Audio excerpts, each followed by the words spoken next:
rekan-rekan sekalian yang ada pada saat ini saya perkenalkan. Pertama saya perkenalkan, saya Gede Sumarjaya Linggi, anggota DPR RI. Pak Menteri, apa yang disampaikan oleh Pak Menteri tadi ini menginspirasi kita tentang berkehidupan di masa yang akan datang. Pertama mungkin saya akan mengulas sedikit tentang IKN, Pak. IKN itu sangat menarik sekali sebenarnya bagi kami, karena kami sempat juga waktu itu zaman 2015 kami dengan Pak Bupati Gerdek sempat mengulas tentang kondisi perpindahan provinsi ke daerah yang agak lengang sedikit, Pak, karena waktu itu cukup padat juga, kemacetan di Denpasar cukup padat, sehingga untuk menguranginya bagaimana kalau provinsi juga pindah. Jadi dan itu kami kalkulasi dulu itu cukup dengan swasta aja sudah cukup asal ada kebijakan pemerintah. Nah ini juga IKN saya rasa ini juga sangat penting bagi pemerataan pertumbuhan kita di Indonesia. Yang kedua saya ingin mengungkapkan bahwa kondisi pertumbuhan di Bali ini, di mana kalau kita melihat pertumbuhan di daerah selatan itu sangat tinggi, bahkan biasanya kalau tidak COVID itu rata-rata pertumbuhan melebihi daripada rata-rata pertumbuhan nasional. Sementara kalau kita melihat jauh ke Bali-nya sendiri, di selatannya itu sangat tinggi, di daerah lainnya justru rendah. Artinya apa? Ketika pertumbuhan yang tinggi, tentu inflasinya tinggi, harga-harga naik, yang tidak bisa diikuti oleh teman-teman yang berpenghasilan dari pegawai biasa, dari buruh serabutan, dari pegawai negeri yang golongan D2, ini tidak bisa mengikuti daripada inflasi yang di selatan ini, sehingga menyebabkan mereka akhirnya banyak yang termarginalkan, mereka akhirnya banyak yang pindah dari Denpasar dan Badung utamanya, karena mereka tidak mampu mengikuti inflasi tersebut. Mereka paling gampang adalah menjual tanahnya, rumahnya tiba-tiba menjadi 10 juta per meter, atau menjadi 1 miliar satu are, 1 juta per meter, jadi 10 juta per meter, jadi sekitar 1 miliar per are. Nah, untuk mereka menghidupi gaya hidupnya yang tetap, artinya lifestyle-nya yang tetap itu, yang tidak bisa diturunkan, mereka harus menjual rumahnya yang mereka akhirnya terpinggirkan, mereka lari ke Kelungkung, mereka lari ke Tabanan. Itu terjadi di Bali. Sementara di daerah utara, itu di sama timur, daerah Pagertek juga ini, ya banyak karena pertumbuhan rendah, maka penyerapan tenaga kerja rendah. Akhirnya mereka urbanisasi ke selatan. Mereka banyak berlari ke Denpasar, banyak berlari ke Badung. Yang menyebabkan kalau sekarang ini rumah-rumah di daerah Buleleng dan di daerah Karangasem banyak kosong karena ditinggalkan oleh anak-anak muda, dan mereka orang tua juga meninggalkan entah jadi pembantu, entah jadi satpam atau yang lain-lain di Denpasar dan di Badung ini, di tempat-tempat pariwisata. Itulah kondisi Bali yang sebenarnya terjadi, dan ini akan membahayakan bagi apa yang disampaikan oleh Bapak Menko tadi, bahwa ada culture yang menyebabkan Bali tumbuh. Mereka yang di utara seperti di Karangasem dan di Buleleng ini tidak bisa lagi mereka mengikuti kegiatan-kegiatan adat. Mereka meninggalkan kegiatan-kegiatan adat. Untung masih tersisa tua-tua kami yang masih di daerah tersebut. Sementara yang di selatan juga begitu, karena mereka biasanya adat itu adalah komunitas. Ini juga mereka meninggalkan adatnya di daerah. Kami khawatir, Pak Menko, gemerlapnya pertumbuhan di selatan di Pulau Bali itu sama dengan gemerlapnya Jakarta yang orang Betawinya tidak ada lagi. Dan kalau Bali kami khawatir lagi, kalau culture-nya tidak ada seperti yang Pak Menteri Menko sampaikan, maka ini Bali akan tidak menarik lagi untuk dikunjungi. Itu yang satu. Mohon maaf Pak Menteri, saya agak panjang sedikit. Ini kegalauan kami sebenarnya untuk Bali, dan mudah-mudahan nanti Pak Menteri bisa menyeimbangkan pertumbuhan antara Bali Utara dan Bali Timur dengan Bali Selatan. Ya tentu saya berharap dengan infrastruktur, karena sekarang ini semua Pak, faktor-faktor pertumbuhan yang disebut infrastruktur semuanya ada di selatan, Pak. Kita tahu Pak, Perindo sudah mulai sedang menggeliat, kemudian ada lagi tol katanya dari Jembrana menuju juga ke Denpasar, Pak. Jadi ini faktor pertumbuhan yang akan sangat kencang juga, Pak. Terus kemudian ada pula PKB, Pak, yang dibiayai oleh PEN. PKB itu pusat kesenian, pusat kebudayaan Bali yang juga di selatan, Pak, di Kelungkung. Jadi hampir semua, dan menteri-menteri, Pak, mohon maaf Pak, menteri-menteri Pak, sebanyakan itu program-programnya juga banyak di selatan, Pak, karena lebih mudah mungkin mengontrolnya, Pak. Jadi saya berharap nanti lebih banyak ke utara dan ke timur, Pak. Hal yang lain, Pak, yang menjadi paradoks sebenarnya, Pak, kalau tadi bicara kemacetan, Pak, banyak di Bali sekarang, itu penghasilan daripada PAD daripada provinsi itu 74% dari PKB, Pak. Pajak kendaraan bermotor. Nanti kalau public transportnya bagus, tentunya ini akan menurun. Dan ini saya dengar di provinsi lain juga demikian, Pak. Maka ini perlu dicari solusi. Bagaimana ketika ada public transport, tentu pajak kendaraan bermotor akan menurun. Tentu ini juga akan tidak menjadi ego sektoral daripada pemerintah provinsi itu sendiri, Pak. Jadi besar harapan kami, ini mungkin Bapak saya dengar cukup teliti dengan berbagai pembangunan di Indonesia, termasuk Bapak mempunyai orang-orang yang sangat pintar juga. Saya dengar di staf Bapak, saya mohon ini diteliti secara lebih dalam tentang pertumbuhan Bali secara detail, Pak, bukan secara global. Itu harapan saya kepada Bapak, dan saya berharap Bapak semoga sehat terus, Pak, karena negeri ini sangat memerlukan orang yang betul-betul bisa deliver, Pak. Orang bisa yang bekerja, yang mendeliver, Pak. Ini banyak saya dengar kebetulan saya di lingkungan Bapak, di pemerintahan, banyak saya dengar hambatan-hambatan itu justru diterobos oleh Bapak sendiri, ya. Dengan bahkan sangat simpel Bapak sering berpikir, dan itu saya dengar sendiri. Oleh karena itu, saya sendiri mendoakan Bapak untuk sehat terus, sehingga terobosan-terobosan itu terjadi terus. Terima kasih, Pak. Pak Demar dari DPR RI. Kalau saya menyinggung EKN Indonesia, saya kira sampai sekarang prosesnya jalan baik ya. Jadi malah kita yang keteteran sebenarnya menerima dana orang yang mau investasi di EKN. Jadi kalau orang bilang kita nggak ada dananya, enggak. Kita terus terang aja berpacu dengan itu sekarang. Jadi begitu populernya Presiden Joko Widodo ini, dan begitu juga hebatnya Indonesia, apalagi setelah G20. Orang melihat Indonesia itu ternyata ada satu negara yang lagi keadaan sangat sulit itu malah ternyata baik. Ini kadang-kadang kita tidak apresiasi, kita selalu lihat kurangnya ya. Kalau kurang sampai kapan-kapan juga pasti ada kurangnya, nggak akan mungkin kita sempurna. Tapi kita kan harus terus memperbaiki itu semua. Nah, mengenai ibu kota dan Bali, saya kira gini, saya tuh senang selalu apa yang mau kita buat tuh ada studi yang komprehensif. Kesalahan kita itu sebenarnya saya lihat karena pemimpi itu aku suka ini gitu. Jadilah barang itu, padahal barang itu belum dibutuhkan. Jadi sebenarnya studi yang komprehensif itu dibutuhkan supaya kita tidak mengulangi kesalahan-kesalahan yang lalu. Ya kita tidak perlu menyalahkan, tapi kita belajar dari kesalahan itu untuk tidak mengulangi kesalahan-kesalahan. Jadi saya silakan itu. Nah, kedua, mengenai pertumbuhan di utara, timur, selatan perlu diseimbangkan. Itu yang saya tadi sampaikan.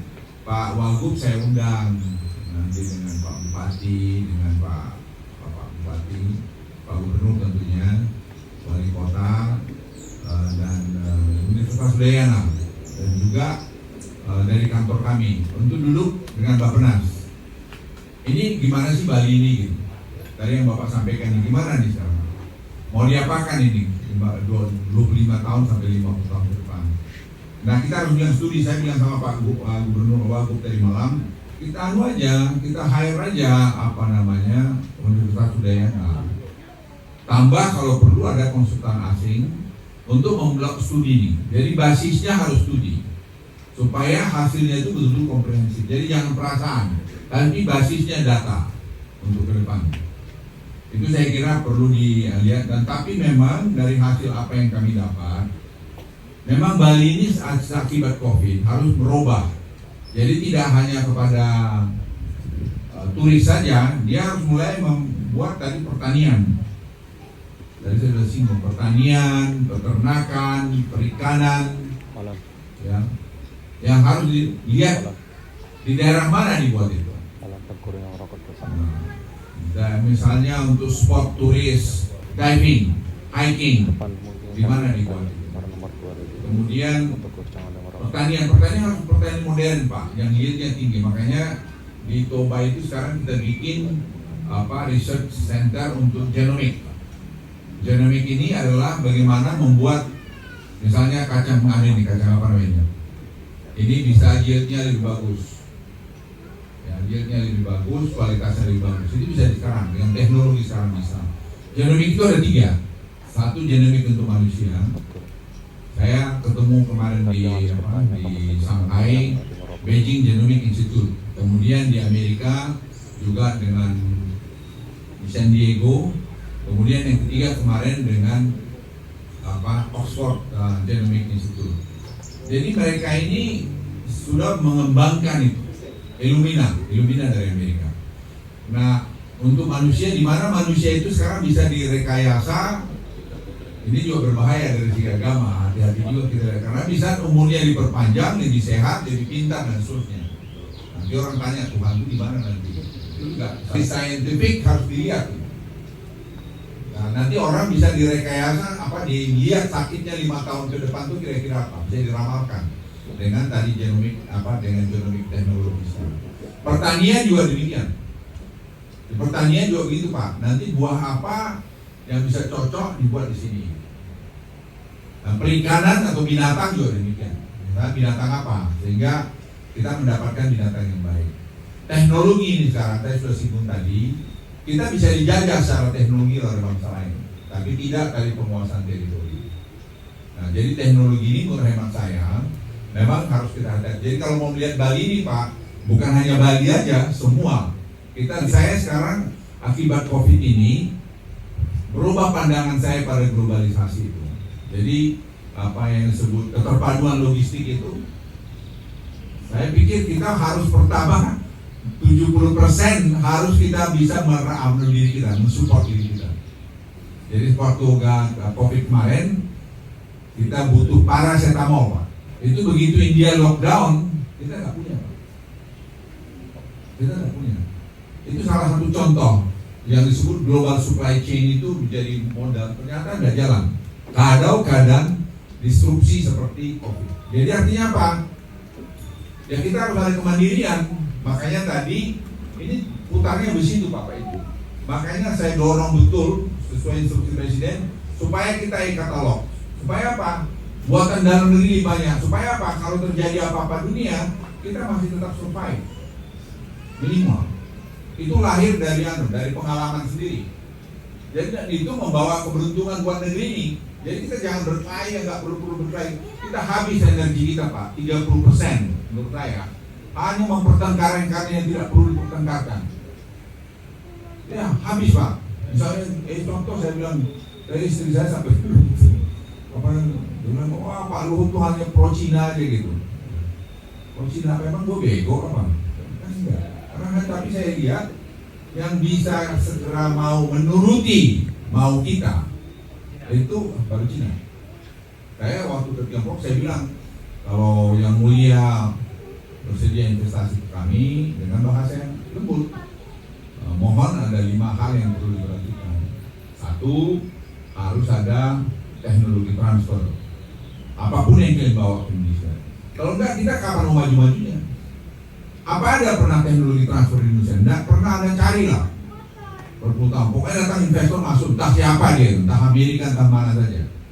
Yang kedua, kalian harus bawa teknologi kelas 1 yang kalian punya, yang ramah lingkungan. Bisa sampaikan. Yang ketiga, harus lakukan B2B, business to business. Tidak boleh government to government. Kenapa? Supaya kita jangan masuk dalam debt trap yang bisa membangkrutkan satu negara. Jadi orang bilang kita utang sama pemerintah Cina, tidak ada utang kita sama Cina. Semua B2B kok. Kalau dia mau ada bermasalah sama bisnis itu urusan kau sama bisnis itu. Tidak ada urusan saya itu. Yang keempat, saya bilang kamu harus memakai tenaga kerja Indonesia sebanyak mungkin. Tapi saya paham, saya bilang 5 tahun pertama kami juga nggak punya. Orang pada ribut bilang, masa nggak pakai lah, cari aja, kasih ke saya kalau ada. Sekarang setelah 5-6 tahun kita sudah punya politeknik. Mungkin saya cerita pengalaman saya di Morowali itu Bapak Ibu. Waktu kita membangun politeknik tidak ada yang lulus anak daerah. Yang lulus dari Ujung Pandang, dari Manado, dari mana? Kenapa? Yang kualitas pendidikan nggak bagus di sana. Kenapa? Yang gurunya nggak bagus. Kenapa? Perhatian kita kurang. Ditanya 7 kali 7 berapa? Siap, 77. Pak, Bapak nggak usah ketawa, ini true story Pak. Ya, terus sorry 9 siap 99. Akhirnya sekarang kita perbaiki, kita bikin teori gasi di sana, ngajar Profesor Yohanes dengan tadi CSR-nya perusahaan dan pemerintah. Sekarang tanpa kita sadari pendidikan bagus. Politeknik terbaik di Indonesia saya kira bukan di Jawa sekarang, tapi di situ. Kenapa? Dosen-dosennya dibayar dari mana yang bagus dan kerjasama luar. Jadi dengan 5 kriteria tadi kita sebenarnya lihat siapa yang punya duit, yang punya uang dan teknologi. Dia masih Tiongkok. Sekarang kita sudah mulai bilang, oke, terima kasih Tiongkok, kamu terus, tapi kita aja yang lain lagi. Jangan, saya nggak percaya pada pikiran kita harus bergantung sama satu orang. Saya juga kebetulan punya pribadi yang nggak suka bergantung dengan satu orang, ya kecuali istri ya. Kalau lain saya nggak suka. Jadi saya bilang, kamu harus bisa mendeliver sesuatu yang benar-benar baik. Jadi Bapak Ibu sekalian, kembali tadi masalah Bali ini tadi, memang pertanian, pariwisata, ya itu memang harus ditata nanti Pak. Nanti kita lihat dan kami sudah sepakat mengenai itu. Jadi jangan sampai Bali ini begitu pariwisata lockdown, Bali ini langsung nyungsep seperti itu. Jadi tetap dia harus bisa survive. Saya kira nanti itu akan kita lakukan. Kemudian kita juga tidak ingin nanti orang mengungsi kemari, dan memang infrastruktur betul Pak dari Gilimanuk itu mau dibuat tol road sampai Belian di Bali. Tapi itu akan mengurangi nanti kepadatan lalu lintas di sini, jadi membagi jalan.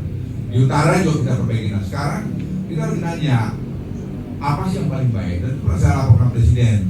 Misalnya kalau lapangan terbang utara dengan selatan sudah dibuat studi, kita belum butuh utara karena yang selatan masih bisa menampung sampai 6 juta menurut saya. Nah tapi ada masalah di sini, bagaimana keluar dari airport? Nah sekarang di studi Pak, apakah itu pakai tol laut atau apa? Itu menjawab. Nah waktu itu ada usulan bikin LRT Pak. Terus Presiden tanya, lalu LRT apa tidak merusak pemandangan Bali? Jadi memang Bapak Ibu sekalian, biarkanlah nanti studi itu yang menentukan apa sih yang terbaik buat Bali. Nah dalam studi itu saya minta terus terang harus dikaitkan dengan budaya juga. Jadi jangan sampai budaya kita itu dan lingkungan juga terusak. Kemudian juga mengenai PAD, provinsi dari angkutan publik, saya kira harus kita balance Pak. Jadi seperti yang Bapak bilang tadi, pajak daripada kendaraan mestinya tidak boleh begitu. Ya, mestinya tidak boleh begitu Pak. Mesti ada penerimaan lain yang harus ada untuk menunjang dari PAD dari daerah.